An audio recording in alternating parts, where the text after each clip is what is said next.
ये बोलना और आंकड़े देना, प्रेजेंटेशन करना एक दूसरी बात है और इम्प्लीमेंटेशन करना एक दूसरी बात है। शिक्षित और शिक्षित युवा राजनीति में अपना प्रतिभाग नहीं करेंगे, अपनी भागीदारी सुनिश्चित नहीं करेंगे तो लोग इसी तरीके से हमारा शोषण करते हैं। मुलाकात की जिनका सारा गहना जो है ज्वेलर्स गोला बाई इलेक्शन में सिर्फ मात्र 6 दिन बाकी है और इन 6 दिनों में पार्टियां निकल के आ रही हैं। जैसे जैसे वोटिंग के दिन करीब आ रहे हैं, पार्टियों ने अपना जोर लगाना चालू कर दिया है। हमारे साथ है सर्वहारा विकास पार्टी के प्रत्याशी, हम बात करेंगे उनसे।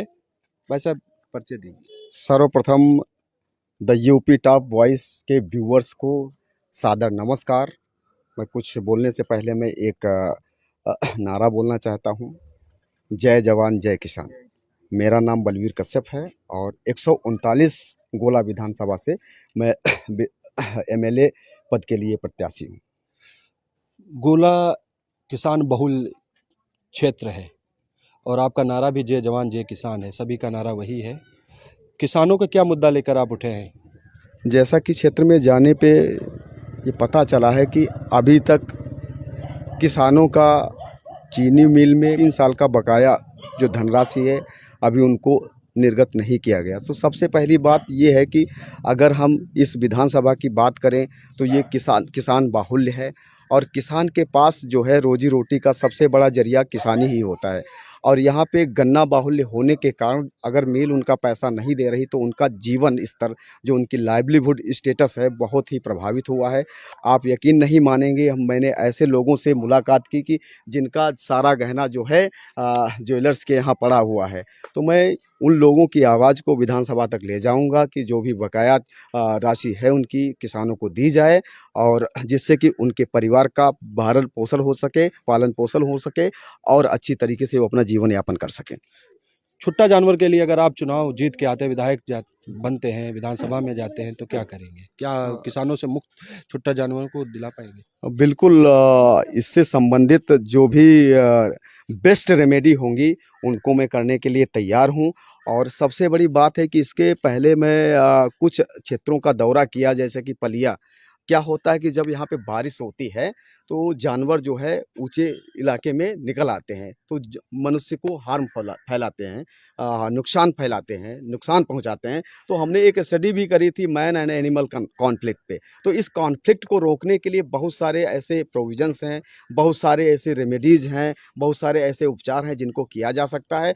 अगर गोला विधानसभा की जनता, गोला विधानसभा के युवा हमारा साथ देंगे तो निश्चित तौर पे हम उनके लिए जो भी संभव है उससे भी ज़्यादा करने का प्रयास करेंगे और जो भी जानवरों से संबंधित, पशुओं से संबंधित जो समस्याएं हैं उनसे निजात दिलाने की पूरी कोशिश करेंगे। आप युवा हैं, शिक्षित हैं और आप विधानसभा घूम रहे हैं, तो एक मुद्दा बेरोजगारी का है कि नहीं है?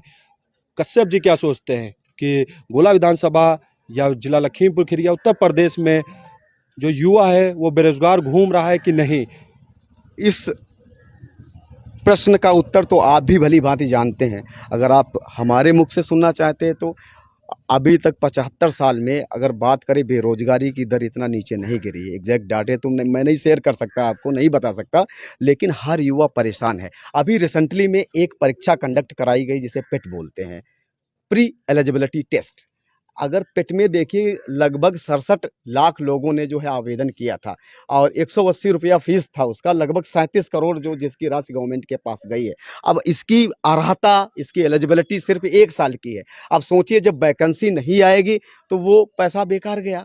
और आपने देखा होगा ट्रांसपोर्टेशन में भी इतनी प्रॉब्लम है कि एक ट्रेन में एक बोगी में 100-100, 200 बच्चे जो है भर के जा रहे हैं, जान जोखिम में डाल रहे हैं। तो मैं सरकार से भी ये कहना चाहूँगा कि भाई ये बेरोजगारी को दूर करने के लिए आप अच्छे से सकारात्मक प्रयास करिए। मैं इस कॉन्स्टिट्यूंसी में आया हूँ एक मैसेज देने के लिए आया हूँ कि जब तक शिक्षित और शिक्षित युवा राजनीति में अपना प्रतिभाग नहीं करेंगे, अपनी भागीदारी सुनिश्चित नहीं करेंगे तो लोग इसी तरीके से हमारा शोषण करते रहेंगे। सरकार के दावे हैं, अब ये दावे ज़मीन पे कितने हैं वो आप भी जानते हैं और समाज भी जानता है कि हमने सभी को रोज़गार दिया है, कोई बेरोज़गार नहीं घूम रहा है। क्या सभी को रोज़गार मिल गया है? ये बात फिर मैं वही बात रिपीट करना चाहूँगा, ये आप लोग भली बात जानते होंगे कितने ऐसे लोग हैं जिन्हें रोज़गार मिल गया। अब मुझे तो नहीं लगता कि सारे लोग ज़्यादातर लोग बेरोजगार ही घूम रहे हैं और कथनी और करनी में अंतर होता है। कहते हैं कि saying is easy but doing is hard. तो यही कहावत चल रही है, बोलना और आंकड़े देना, रिप्रेजेंटेशन करना, प्रेजेंटेशन करना एक दूसरी बात है और इम्प्लीमेंटेशन करना एक दूसरी बात है।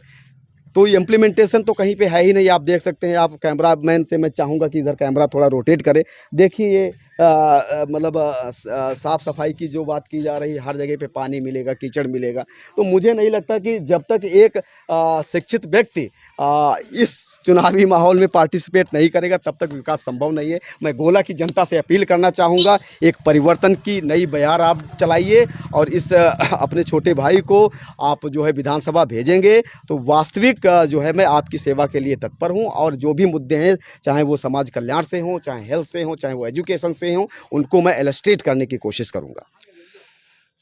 गोला विधानसभा में एक बहुत बड़ा मुद्दा है शिक्षा का। आप शिक्षित हैं, अगर आप चुन के आते हैं तो कन्याओं की जो शिक्षा है जिसमें उस पीछे रह जाती हैं, एक तरीके से सरकार प्रयास कर रही है, सरकार के दावे हैं कि हमने किया है, इंटर कॉलेज खोले हैं, डिग्री कॉलेज खोले हैं। अगर आप चुन के आते हैं तो आप कन्याओं के लिए क्या करेंगे?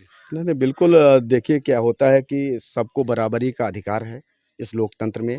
और सबसे बड़ी बात क्या है कि अब इस जो रूरल एरियाज़ में मैं घूम रहा हूँ, शिक्षा की कमी के बहुत सारे रीज़न्स हो सकते हैं। सबसे बड़ी है जागरूकता। तो मैं चाहूँगा कि जो भी हमारी टीम के लोग हैं, जो हमारे साथ के लोग हैं, घर-घर जाके शिक्षा का दीप प्रज्वलित करेंगे और लोगों को शिक्षा के महत्व को समझाने की कोशिश करेंगे। और जो प्रेज़ेंट टाइम में जो शिक्षा व्यवस्था है, जो सिर्फ़ बड़े लोगों के लिए ही बनी है, जो नई शिक्षा नीति आई है, एक बार उसको पढ़ के देखिएगा। जो गरीब, शोषित, वंचित समाज का बच्चा है, वो आगे स्टडी कंटिन्यू नहीं कर पाएगा, अध्ययन कंटिन्यू नहीं कर पाएगा। जो हमारा सिस्टम चल रहा है प्राइमरी स्कूलों में, जो है बच्चे खिचड़ी खा के चले आते हैं, क्या वहाँ पे शिक्षा का महत्व है, आप लोग भली-भांति जानते हैं। तो मैं चाहूँगा कि जो भी शिक्षा व्यवस्था उसको दुरुस्त करूँगा। जो हमारी बहनें स्कूलों में जा रही हैं, उनके प्रमोशन के लिए भी काम करूँगा। अगर ज़रूरत पड़ी तो जो भी मदद यथासंभव मदद होगी, मैं उनकी करने के लिए तैयार हूँ। चलिए, इस युवा, शिक्षित, गरीब, वंचित, शोषित, मज़दूर परिवार के बेटे को विधानसभा पहुँचाने का काम करें और आगामी 3 नवंबर को इस उपचुनाव में तीसरे नंबर पे गन्ना किसान वाला बटन दबाकर भारी मतों से विजयी बनाएं। ये थे सर्वहारा विकास पार्टी से बलवीर कश्यप, जिन्होंने लाख वादे किए हैं कि गन्ना किसान के लिए, छुट्टा जानवर के लिए, कन्याओं के लिए, बेरोजगारी पे इन्होंने बोला है। और चलिए देखते हैं कि आने वाले 3 तारीख में इनके क्या भाग्य में लिखा है, जब 6 तारीख को चुनाव की गिनती वोटिंग की होगी। तब तक के लिए धन्यवाद।